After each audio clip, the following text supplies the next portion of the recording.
அன்பான இளைஞர்கள், மாணவர்கள், நம்ம கவனத்தில் எடுக்கக்கூடியது இந்த உலக வாழ்க்கை என்பது சொற்பமான வாழ்க்கை தான்.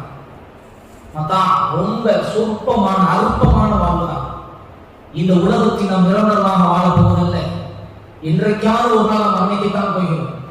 நம்முடைய கொடுக்கப்பட்ட இந்த நேரத்தை நாம தான் செதுக்கிக் கொள்ள வேண்டும். அல்லாஹ் ரப்பல் ஆலமீன் கொடுத்திருக்கக்கூடிய ஒவ்வொரு நிமிடமும், ஒவ்வொரு நேரமும், ஒவ்வொரு நாளும் நமக்கு கொடுக்கப்பட்ட மிகப்பெரிய வெகுமதி. அந்த நாள் அமல்களை கொண்டு நான் அலங்கரிக்கணும், அமல்களை கொண்டு நான் அலங்கரிக்கணும். அந்த நாட்களை வீணடித்துட்டேன்னு சொன்னா மரணத்திற்கு அருகாமை நின்று கொண்டு எனக்கு ஒரு நாள் கூடியாரா, ஒரு சில அவகாசம் கூடியாரா என்று கெஞ்சுவானடியா அல்லாஹ் வழி செய்கிறான். அவனுக்கு எந்த காரணத்தை கொண்டும் அவனுடைய நேரம் தள்ளி போடப்படாது. ஒரு நிமிடம் முன்னவும் உண்டாது, பின்னவும் உண்டாது. அல்லாஹ் நிர்ணயித்த அந்த நேரத்தின் நொடியில் நம்முடைய மரணம் நிகழ்ந்தே தீரும். அந்த மரணம் எப்பொழுது வரும், எங்கு வரும், எந்த இடத்தில் வரும் என்று நமக்கு தெரியாது. ஆனால் அல்லாஹ் எப்பொழுது நாடி இருக்கிறானோ அந்த நேரத்தில் கண்டிப்பாக அல்லாஹ் மரணத்தை ஏற்படுத்துவான். உலகத்துடைய அழிவும் அப்படித்தான். உலகம் நாம் மரணிச்சுனா நாளைக்கு மறுமைக்கு போகணும் அல்ல, மறுமை தினமே நெருங்கி கொண்டிருக்கிறது. எந்த நேரத்தில் இந்த உலகம் அழியுங்கிறதும் நமக்கு தெரியாது. எந்த நேரத்தில் அல்லாஹ் அந்த மறுமையை ஏற்படுத்துவான் என்பது நமக்கு தெரியல. அதற்குள்ளா நம்முடைய அமல்களை நாம சரிப்படுத்திக் கொள்ளணும். அதற்கு முன்னால் அல்லாஹ்வின் பக்கம் இரண்டு போகக்கூடியதாக இருக்கும். அல்லாஹ்வின் பக்கம் இரண்டு மீண்டும் என்று சொன்னால் நமது பாவங்களை மன்னிப்பதற்கு அல்லாஹ் தயாராக இருக்கிறான். நமது பாவங்களை மன்னிப்பதற்கு அல்லாஹ் ரெடியா இருக்கிறான், கேட்பதற்கு ஆள் இல்லை. ஆனால் அல்லாஹ் இஸ்லாமிய சகோதரர்களே, இளைஞர்களே, மாணவர்களே, நம்முடைய வாழ்க்கையை நாம் செம்மைப்படுத்திக் கொள்ள வேண்டும். மார்க்கத்தோடு இணைந்து நாங்கள் பயணிக்க வேண்டும். மார்க்கத்தின் அடிப்படையில் வாழ்வதற்கு முயற்சி செய்ய வேண்டும். நம்முடைய குடும்பத்தை நாம் நரக நெருப்பிலிருந்து பாதுகாக்கக்கூடிய வழியை நாம் சொல்ல வேண்டும். நாம் மாத்திரம் தொழுதால் பத்தாது, நம்முடைய வீட்டில் உள்ளவர்களை தொழக்கூடியதாக மாற்ற வேண்டும். முக்கியமா நீங்க சரியான முறையில மத்துக்கு தொழக்கூடியதாக நீங்க மாறீங்கன்னு சொன்னா நம்முடைய குடும்பம் தன்னப்படும். நான் இன்னைக்கு தொழாலையா இருக்கிறேன், என்னுடைய வாப்பாட்ட நான் சொன்னா வாப்பா காது கொடுத்து கேட்பாங்க, காது கொடுத்து கேட்பாங்க. தாய்கிட்ட சொன்னா கேட்பாங்க, ஆமா என் பிள்ளை ஓதுது, என் பிள்ளை நல்ல ஒரு மார்க்கத்தை படிக்குது, சரிம்மா இன்ஷா அல்லாஹ் நான் செய்யறேன்னு சொல்ற தாய். நான் தொழாம அப்படியே சுத்திக்கிட்டு இருந்தேன்னு சொன்னா நீ முதல்ல போய் தொழுவிடாமா. நம்முடைய பேச்சு எடுக்கூடாது, நம்முடைய பேச்சு என்ன செய்யாது, எடுக்கூடாது. நீங்க போய் முதல்ல தொழுவுங்க, அப்ப நீங்க அடுத்தவங்களுக்கு வந்து உபதேசம் செய்யலாம் அப்படின்னு சொல்லுவாங்க.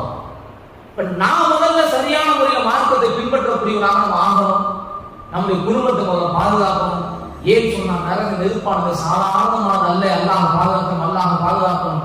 உலகத்தில் இருக்கக்கூடிய நெருப்பை காட்டிலும் 70 மடங்கு கடுமையானது, மிக பிரம்மாண்டமானது, மிக மிக பிரம்மாண்டமானது, மிக மிக பிரம்மாண்டமானது. நாளைக்கு நரகத்தில் எரியப்படக்கூடிய கரிக்கட்டைகளாக ஆகுவதற்காக அந்த உலகத்தில் பிறந்து நான் வாழ்கிறேன். அன்பான இஸ்லாமிய சகோதரர்களே, நம்முடைய வாழ்க்கையில பாவங்களை விட்டு திறந்து இருக்கக்கூடியதாக இருக்க வேண்டும். அல்லாஹ்வை தூதர் எதை எங்களுக்கு கற்றுத் தந்தார்களோ அதன் அடிப்படையில் வாழக்கூடியவராக இருக்க வேண்டும்.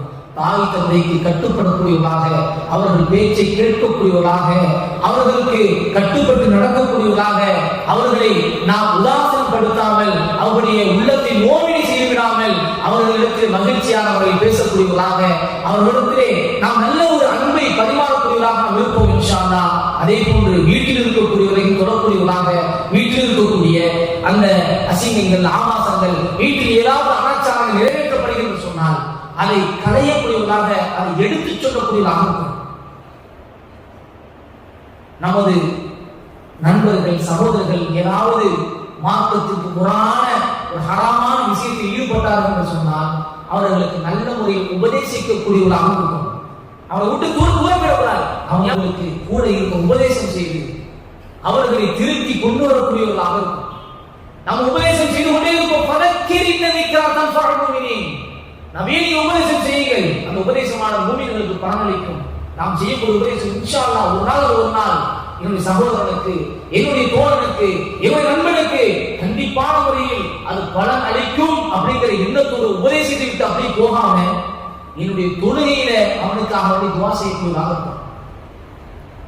அன்பார்ந்த இஸ்லாமிய சகோதரர்களே, மாணவர்களே, எதை கேட்கும் அதை நம்மை வாழ்க்கை அமைத்துக் கொள்வோம். அல்லாஹ் எதையெல்லாம் எங்களுக்கு தடை செய்திருக்கிறானோ அதை விட்டு விலகி இருக்கக்கூடியவர்களாக, எதையெல்லாம் மார்க்கம் அங்கீகரித்து இருக்கிறதோ அதை செய்யக்கூடியவர்களாக, மார்க்கத்திற்கு முரணான எந்த ஒரு விஷயத்திலும் ஈடுபடாமல், மார்க்கத்திற்கு முரணான ஒரு செயலை நான் என்னுடைய வாழ்க்கையில் அரங்கேற்றாமல் வாழ்வதற்கு அல்லாஹ் ரப்பல் ஆலமீன் நமக்கு அந்த தௌஃபீக்கை கொடுத்து, அந்த வாய்ப்பை கொடுத்து, நாளை மறுமையில் ஜன்னத்துல் ஃபிர்தௌஸ் என்று சொல்லக்கூடிய உயர்ந்த சொர்க்கத்தின் நபியோடு ஒன்றாக வாழக்கூடிய, பிரவேசிக்கக்கூடிய வாய்ப்பை அல்லாஹ் ரப்பல் ஆலமீன் உங்களுக்கு எனக்கும் தந்ததை வேண்டும் என பிரார்த்தனை செய்தவனாய் எனது உரையை நான் நிறைவு செய்கிறேன்.